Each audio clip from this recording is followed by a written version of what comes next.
Hey guys, welcome back. Sean the Magic the Gathering guy, and I hope you guys didn't think I forgot it was Storytime Tuesday, because I didn't forget. Don't worry. Um, I'm gonna take us back here to back to '95. All right, 1995. I'm at my local LGS. We're well into Magic at that point. Rules have been established. The game is well done. As you guys know, there's lots of different formats nowadays. Yeah, you have Pauper, you have EDH, all these different styles made up by players that have now become part of how Magic is played. Well, we had our way of playing, and that's what I'm going to explain to you guys. Because sorry about that. Sorry about that. Technical difficulties bumped the table.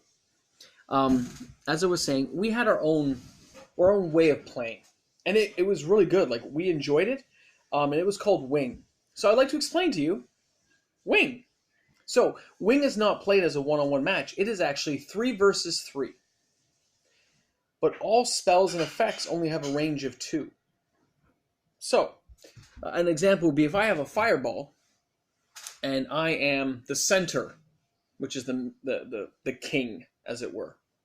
I can only reach one of the other wing people. I can't reach the other king because I go by my player, my teammate to my right or to my left, and to their right or left wing. I cannot reach the king. I can only go one way or the other. After the king is eliminated, the game is over. So you want to eliminate one of the wing guys as quick as you can, and then get to the other player, who's their king. Now, rules for creatures.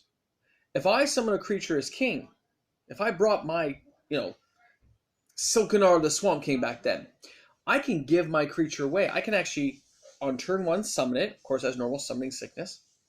On my following turn, I can move it right or left to support that player. That creature then becomes that player's to control. So if that creature dies or if that player is eliminated, I lose my creature. Everything on that side just goes, it disappears. So you had to be kind of careful how you played. And just with the game now, we had certain decks built to help. You'd have a guy on the right or left would obviously have a lot of creature decks or spell decks. One of my buddies always carried like a circle deck. One guy had like a chess deck, a goblin deck, merfolk deck, a legends deck at one point, which didn't play well actually because it was kind of hard to get the lands out all the time. As the center deck, I was often center, by the way, just because I was the person who had time walks and forks, and I could just get multiple turns going, right? Or I would have my ancestral fork and let one of my teammates draw cards, or an opponent and force their deck to dry out on cards. It was an amazing way of playing the game. But it's funny how in my small town we played Wing. When I came to the city, nobody even heard of it, of course. So nobody played it. So really, the way we used to play died out. And I look now at a store and I see guys playing Commander, Two-Headed Giant, all those kind of games. I'm like, it's the same as Wing. It's the same as how we played. Just our format never caught on. And I think we should bring Wing back. I think Wing should come back as a format to get more players involved. Spell range of 2. All of our rules worked very well. And decks had to be designed to work in harmony with each other to get the result you wanted. It was really an amazing way to play.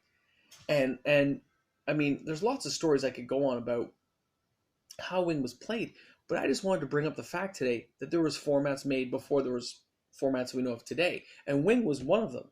I have many people, some of my friends who watch this channel and who can comment, they can confirm it. That's how we played it, and we did a good job doing it.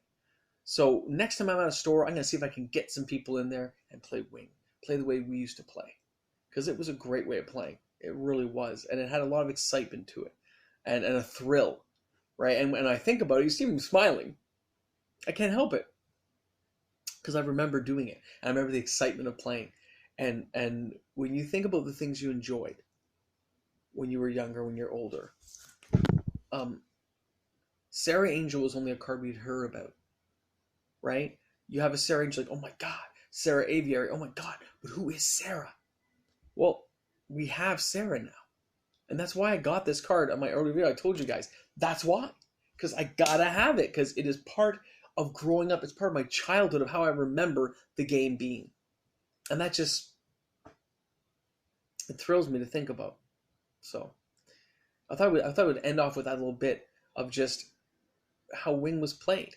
So you had 3 versus 3, but spells only reach 2.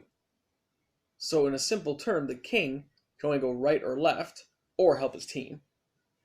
And same with the opposing king. Right, left, help your team. But after you eliminate one of the wingmen, the king's on his own. That wing and that other king can now tag up on that side, while the other wing's still trying to hold the other person off. So if you thought that would happen, the king had to have all kinds of cards designed to help him. I had to have Moat. I had to have Island Sanctuary, Mystic Denial, I think it was. Anyway, same thing, like another type of Moat. I had all kinds of ways. Oh, pardon me. All kinds of ways of slowing people down and holding them off while still playing the game and getting myself ahead.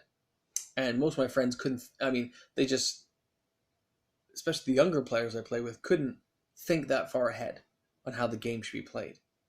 Nowadays, we look back and we can see these combinations as simple as night and day. But we couldn't back then, so anyway.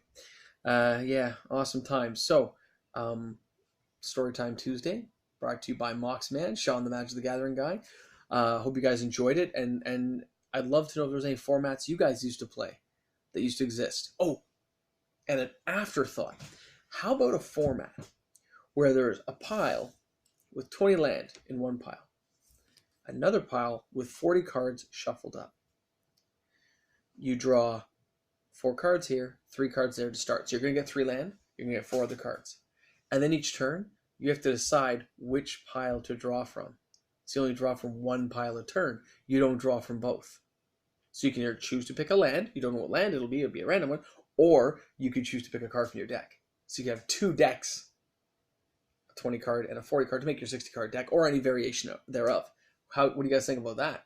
Because then you are predetermining a little more how you want your game to go. I need a little bit more land because of the creature I have in my hand, or I already like the land I have enough small things to get things going, I'm going to draw more cards. Tell me what you guys think. All right, Sean the Magic the Gathering guy, Storytime Tuesday, and I hope you guys have a great one. Please, if you're new to the channel, subscribe, and I hope you guys have a great one, and check out some of my older stuff. There's a lot of videos that I put up. I think I'm up to like 90-something now. All right, cheers, guys. Have a great one. I'm turning it off. I am. I'm working. Look. No, I'm working.